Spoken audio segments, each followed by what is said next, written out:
Hello viewers, এটি হোলির blog. ব্রেকফাস্টে ক্রস খেয়ে চলে এলাম গোপালের সাথে হোলি খেলতে। প্রথমে নিয়ম অনুযায়ী ফুলের হোলি খেললাম, এরপর গোপালের দুই গাল ভরিয়ে দিলাম চন্দনে। আজকে গপু ভারী খুশি।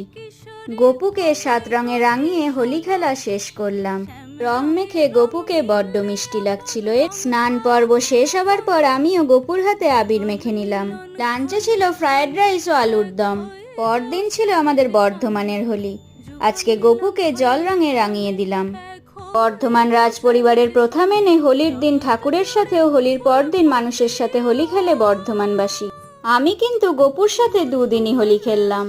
নিজের হাতে তৈরি টফি ও কিসমিসের মালা পরালাম গপুকে। স্নানের পর শৃঙ্গার করলাম। হোলির শৃঙ্গারে আতর মাস্ট। পরিবারের সঙ্গে কিছুক্ষণ হোলি খেললাম। এত গরম করছিল, নিজের হাতেই লস্যি বানিয়ে খেলাম। সকলকে জানাই টাটা।